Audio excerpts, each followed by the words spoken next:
Γεια σας μαθητές, salvete discipuli, and welcome to another episode of Medical Greek and Latin. It's been a while since I've posted. There are so many more to go, so I'm hoping over the summer to get as many of them posted for you as possible.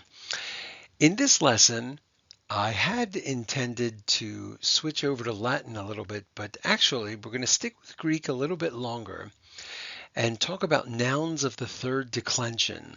And I had also planned on including prefixes, suffixes, and vocabulary. That would make this video very, very long. So I'm going to save that for the next video. So Latin is going to come a little bit later. We're going to be with Greek for at least one or two more videos, and then we'll switch back and forth.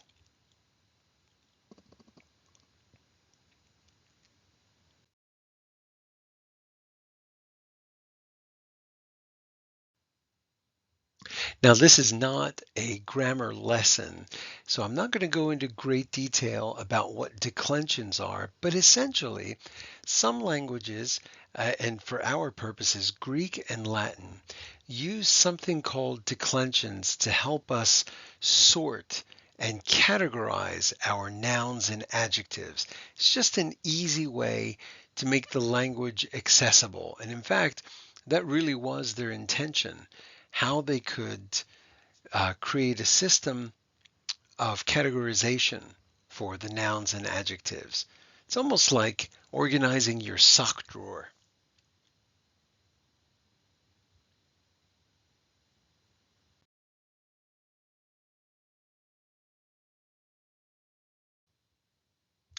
So Greek has three declensions.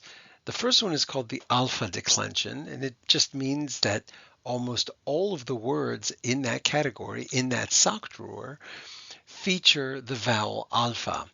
This corresponds to Latin, which so often mimics Greek, in that the Latin first declension is characterized by the letter A.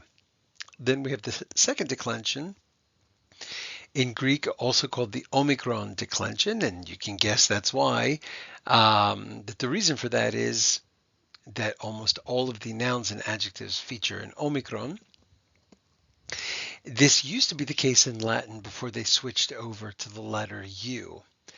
And finally, in the third declension in Greek, Greek only has three, Latin has five, is basically the junk pile. Almost everything else will go into this. And this is what we're going to look at today for a couple of important words.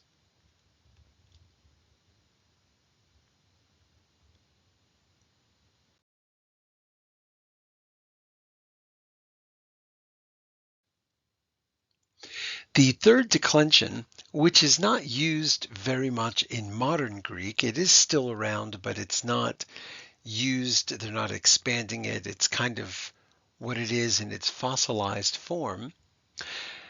Third declension nouns have two combining forms, one each from the nominative and genitive cases. Now, if you are a student learning the languages, Greek and Latin, you know what nominative is, you know what genitive is, you know what cases are, and you know declensions. If you are not a student of the language and you're just doing this for medical terminology, don't worry too much about it. So the nominative is basically the dictionary form of the word, and we'll take this one here, presented a little bit differently than in my other videos. We have derma, and derma gives us, and focus on the red letters, you get derm, which many of us probably know means skin. And you'll see it in dermalgia. Okay, so from the dictionary form of the word, we get those four red letters as a combining form. In other words, we can combine it with other roots, prefixes, and suffixes to make the word that we want to make in medicine. We also have words like hypodermic. Okay, so you can see where that D-E-R-M comes from. It comes from derm. Then we get the genitive case. Now, the genitive case, very quickly, if you're wondering, is the second form of the word. It's always possessive. Dermatos means of the skin. That's not really important to us now. What is important is that if you look at those red letters, that dermat, that gives us another combining form for this word, because we're not always going to use just derm. We might sometimes use dermat, like dermatitis. Again, look at the red letters. I'm sure of all of the words that we'll learn in these videos, the derms they must be among the most common. We get dermatology, of course, and the trip to the pharmacy will give us a look at dozens of examples. We have bioderm, and we have Dove's Derma series. Oh, that's interesting. And we get Derma Doctor. Oh, that's interesting. Derma is Greek, doctor is Greek and Latin. And bioderma, we like that because it's got bio and derma. Bio meaning life, derma meaning skin, so the living skin as opposed to dead skin, I suppose. And derma faith. That's interesting. I guess you have to have faith that it's safe to use, and if it's not, and you're still going to use it, you might need to contact your next of kin. Right then. Okay, moving on. Love derm. Whoa. I think I'm going to go need to buy a jar of this and see what happens. And then there's the very badly branded derm. Yes, honey, could you buy me some derm at pharmacy? Okay, so this slide here will give you an indication of how the rest of these are going to go in this video. Derm is a very common word. Its combining forms are important. You'll see it in dozens and dozens of words.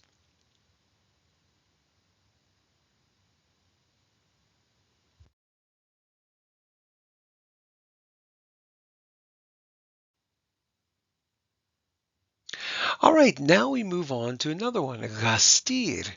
Gastir, and here's where we get the English word gaster, or the Greek word in English, gaster, which means stomach.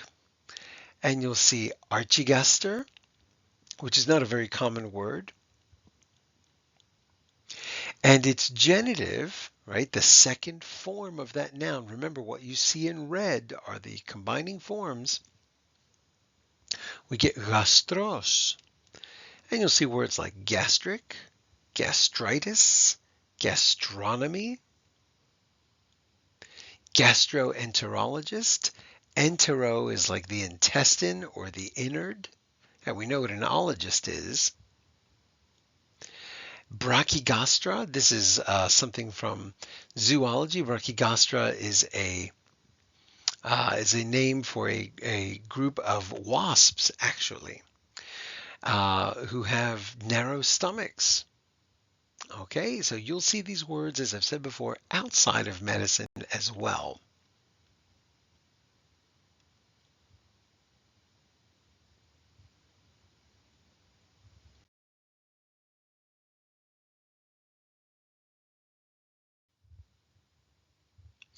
Next, we go to ipar, or if you're a student of ancient Greek, you may have learned this as heipar.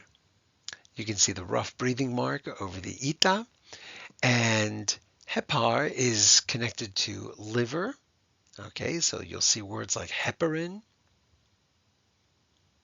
And the genitive singular, ipatos or hepatos. And again, we're looking at the red letters. You get words like hepatitis, a word that is seems to come up a lot these days.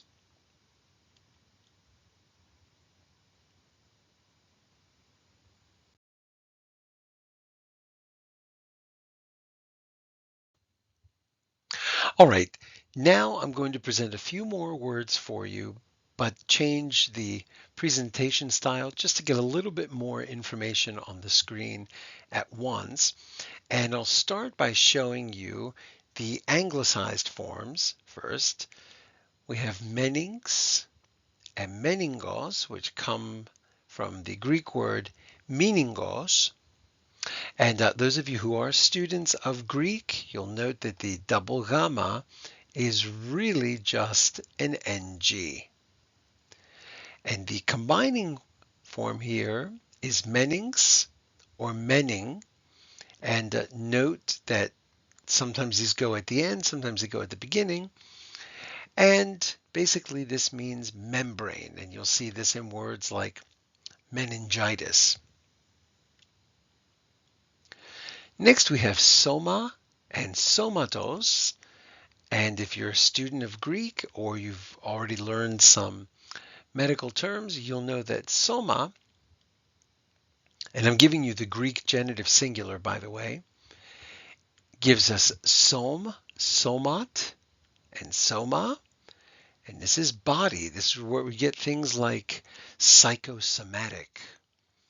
Okay, and I know I'm throwing a lot of big words out there, and I'm hoping that you take notes and look these words up. And knowing these roots will probably make it very easy for you to guess what they mean. So it may not be necessary to look them up. Next, we have a kind of a difficult one, especially if you're a student of modern Greek. We have kir or kair and kyros. Chiros. Now, if you're a modern Greek student, this may not be very helpful unless you know that this word has changed and become cheri. And we'll get Cairo with or without that E. I believe the British still use it, but in American English we do not. And this is a hand. And of course, this is where we get something like chiropractor, one who practices or performs acts with the hand.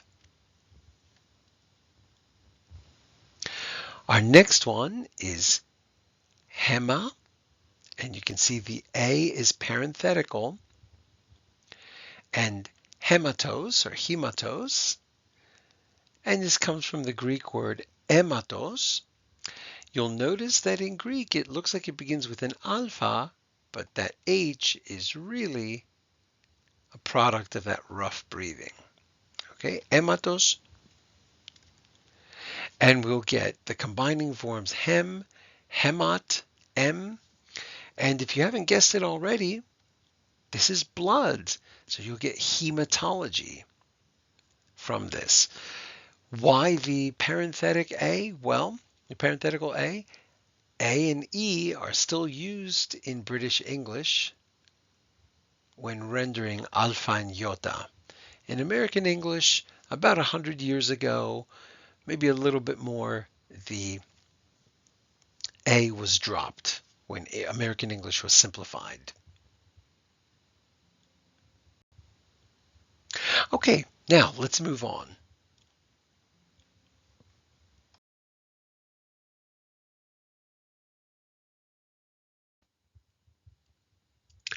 All right, then we move on to the word melas, and its genitive singular is melanos. Here's what it looks like in Greek, melas, melanos. If you are somebody with experience in Greek, you might have heard of the word melachrinos or melani. And we get melan, M-E-L-A-N, and it means dark or black. Melani in Greek means ink, and in English it's where we get the Greek word for pigment, which is melanin.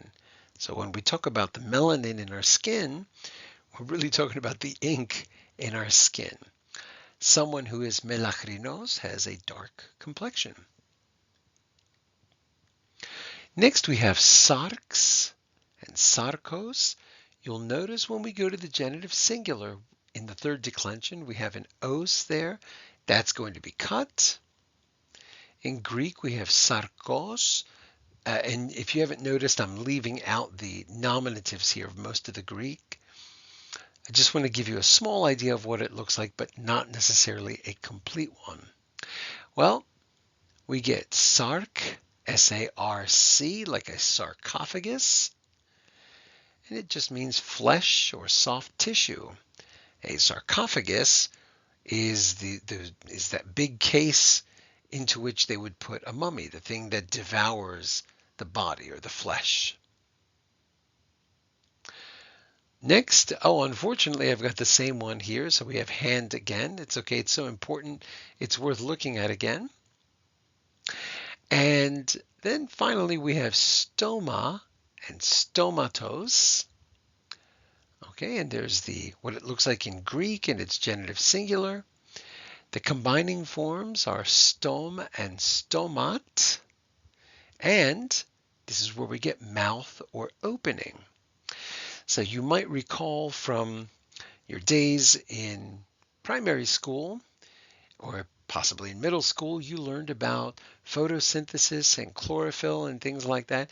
And you learned that plants have these little openings on their leaves called stomata. Stomata are the mouths. Okay, that's how they take in sustenance. Those of you who are students of philosophy or religion have probably heard of this guy here, St. John Chrysostom, Chrysostomos. Chris means gold, and there's your stome right there, the one with the golden mouth, because he was apparently a very good speaker. Okay.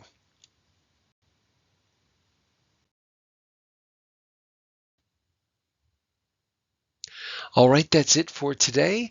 And I hope you go back and rewatch these, take notes, and get ready for the next one, which will be posted soon.